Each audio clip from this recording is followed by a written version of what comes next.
जी तो दोस्तों, मैंने चैनल पे FBR से रिलेटेड बहुत सारी वीडियोस अपलोड कर दी हैं, जिसमें आपने NTN किस तरह रजिस्टर करना है, उसमें आपने ऐसे अफराद जिनका 6 लाख से सैलरी कम है वो कैसे अपने टैक्स रिटर्न जमा करवाएंगे, ऐसे अफराद जिनकी सैलरी 6 लाख से ज़्यादा है वो कैसे करवाएंगे, ऐसे अफराद जो कि पाकिस्तानी है लेकिन वो बाहर वाले मुल्क रह रहे हैं, ओवरसीज़ पाकिस्तानीज़ के लिए अलग से मैंने वीडियो बना दी है। उसके अलावा जो आपके डॉक्टर इंजीनियर्स हैं उनके लिए, यूट्यूबर्स हैं, फ्रीलांसर्स हैं, उन सब के लिए मैंने अलग अलग वीडियो बना दी है।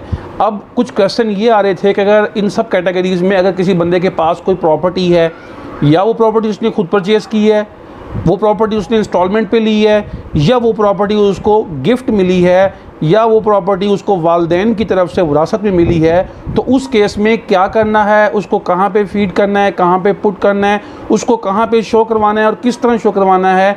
तो उसके लिए मैं आपको एक ज़बरदस्त वीडियो बना के स्टेप बाय स्टेप समझाने वाला हूँ। लेकिन उससे पहले आपने 2 बातें याद रखनी हैं कि अगर आपकी वो जो वर्थ है वो 25 मिलियन से ज़्यादा है, देन आप किसी प्रोफेशनल से बनवाएंगे। अगर वो 25 मिलियन से कम है उसकी वैल्यू, देन आप उसको ख़ुद बना सकते हैं, क्योंकि उससे ज़्यादा में ये होता है अगर वो आपकी 25 मिलियन से ज़्यादा की है और 1% के हिसाब से भी आप उसका जो है वो सेल रेट देखें, इनकम टैक्स रिटर्न में वो शो करवाते हैं तो आपको लाखों में वो टैक्स पे करना पड़ता है। तो इसलिए आप उसको खुद मत कीजिएगा, 25 मिलियन से ज़्यादा वाले के लिए प्रोफेशनल से बनवा लें। तो आपका टाइम ज़ाया किए बिना चलते हैं लैपटॉप स्क्रीन की तरफ और वहाँ आपको दिखाते हैं कि किस तरह आपने अपनी सारी प्रॉपर्टीज़ को ऐड करना।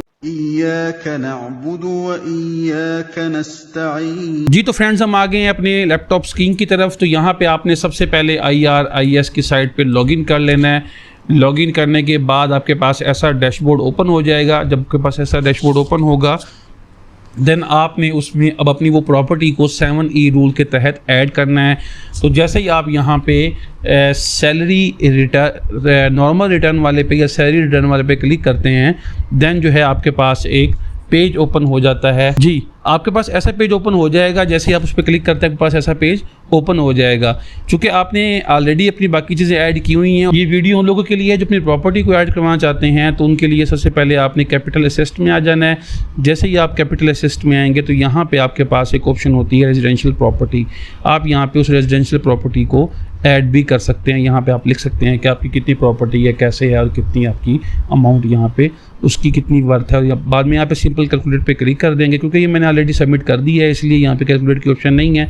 आप कैलकुलेट पे क्लिक करेंगे तो ये यहाँ से ऐड होके टोटल अमाउंट में आ जाएगा। उसके बाद आप अगर वेल्थ स्टेटमेंट में चले जाते हैं, यहाँ पे आप पर्सनल असेट्स और लायबिलिटीज़ में चले जाते हैं। देन आपने क्या करना है, अब आपने आना है यहाँ पे आने के बाद आपने जो आपका ये 7013 आपके पास ऑप्शन है, यहाँ पे आपने साइड पे प्लस का बटन होगा, उस पर क्लिक करेंगे।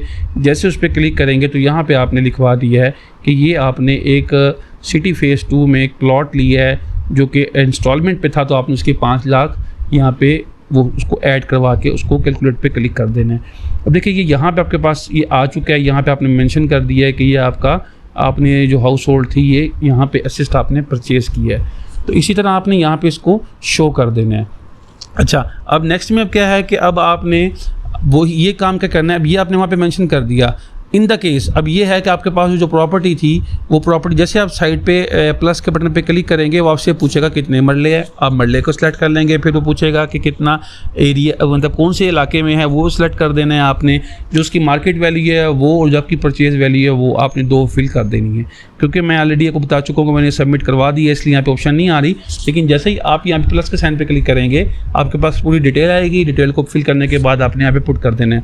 अब जैसे ही आपने वहाँ पे पुट किया, वो तो पहला केस हो गया था हमारे पास अगर हमने इंस्टॉलमेंट पे ली है, 1 ईयर में आपने इंस्टॉलमेंट पे ली। नेक्स्ट ईयर में अगर आपकी इंस्टॉलमेंट जो कि आपने एडवांस दिया था वो तो ये थी, नेक्स्ट मंथ से इंस्टॉलमेंट स्टार्ट हो जाएगी। तो उस इंस्टॉलमेंट को आपने फीड कर देना है, उसको इंस्टॉलमेंट को ऐड करते जाना है। अच्छा, अब मिसाल के तौर पे आपको वो प्रॉपर्टी गिफ्ट मिल जाती है। गिफ्ट मिलती है तो आपने क्या करना है, आपने उसको सिंपली यहाँ पे पुट कर देना है कि वो आपको यहाँ पे गिफ्ट मिली है। उसके बाद कैलकुलेट पे क्लिक कर देंगे। कैलकुलेट पे करते साथ ही आपकी वो अमाउंट यहाँ पे ऐड हो जाएगी। अच्छी तरह आपके पास अगर गिफ्ट की मदद में मिली है तो यहाँ पे शो करके आपको उसको ऐड करके जब कैलकुलेट करेंगे तो आपके पास वो टैक्स की मद में यहाँ पे शो हो जाएगी। तो ये एक सिंपल सा तरीका है जिसमें आप अपनी 7E के तहत जो है अपनी प्रॉपर्टीज़ को as a gift, as a विरासत और इंस्टॉलमेंट पे वो वहाँ पे शो करवा सकते हैं। इसके अलावा अगर किसी को कोई इशू हो, कोई चीज़ समझ ना आ रही हो तो मुझसे कमेंट बॉक्स में पूछ सकता है। और उसके अलावा जो है डिस्क्रिप्शन में मैंने सारे लिंक्स वो दे दी हैं जिनमें आप स्टेप बाय स्टेप देख सकते हैं कि किस तरह एनटीएन रजिस्टर होना है, 6 लाख से कम, 6 लाख से ज़्यादा और बाकी सब कैटेगरीज की इनकम टैक्स रिटर्न जमा कराने का तरीका दिया गया है।